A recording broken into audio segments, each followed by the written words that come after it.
The kitchen clock ticked louder than usual that night, each second echoing in Caleb Morgan's ears. He sat at the dining table, a forkful of reheated pasta frozen in the air, staring at the glowing screen of his phone. Working late.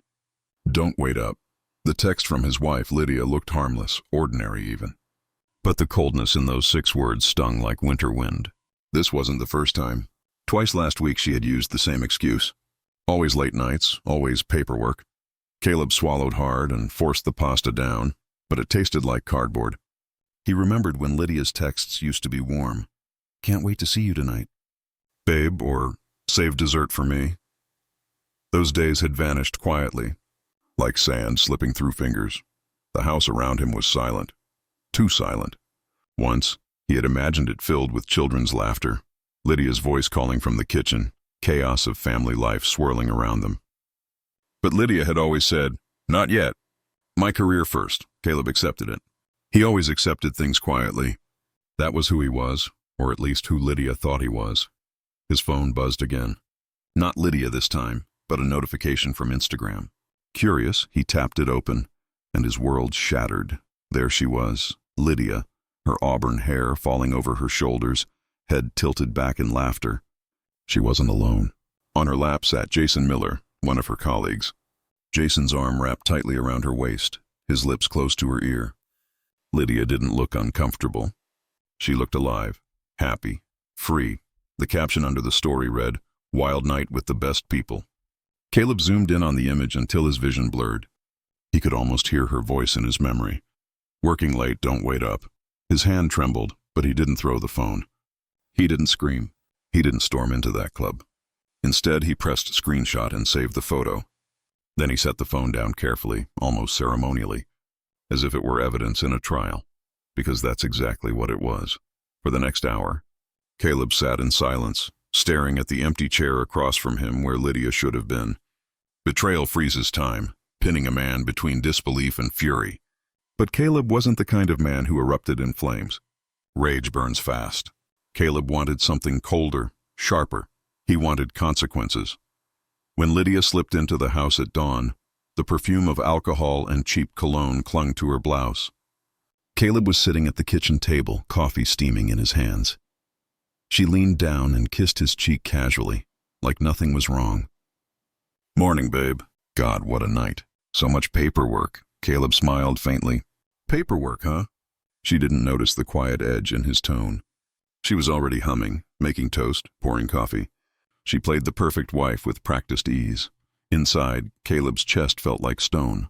His father once told him, "Son, when something cracks, you either rebuild it or you let it fall apart. Never paint over it." Caleb knew this wasn't just a crack. This was collapse.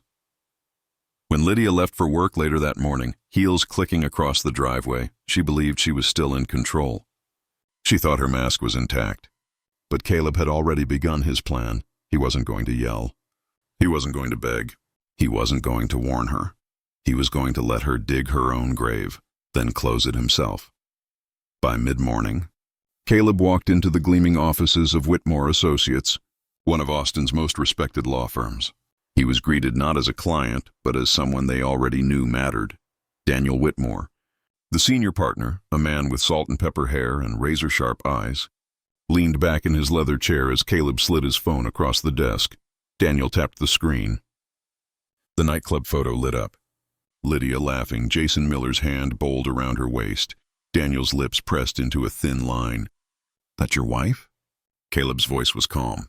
"Yes, and that's one of her co-workers." "Do you want to confront her directly?" Daniel asked, "or do this strategically?" Caleb remembered his father's words. "When you know the truth, stand on it like rock." His jaw tightened. "I want it done quietly. She can keep thinking I don't know. But when it ends on my terms." Daniel nodded.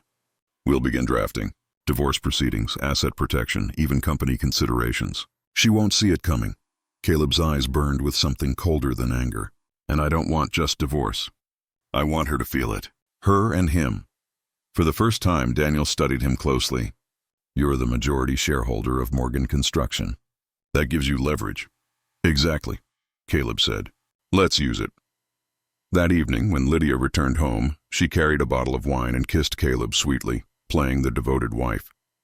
"Thought we could do something nice tonight," she said, her tone almost playful. Caleb smiled faintly. "Sounds good."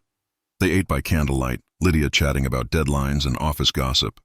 She sparkled with laughter, touched his hand, leaned across the table. To anyone watching, they were the perfect couple.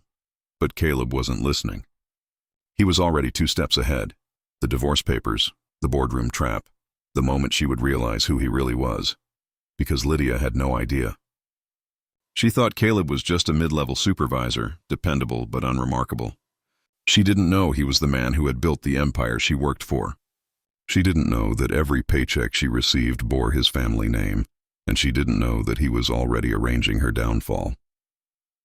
The next morning, Caleb sent a message to Thomas Avery, HR director and longtime loyalist. Private meeting. Tomorrow morning boardroom. 2 employees, Lydia Brooks and Jason Miller. Executives must be present. Within minutes the reply came. "Understood, Mr. Morgan. It will be handled discreetly." Caleb leaned back in his chair, a faint smile curling on his lips.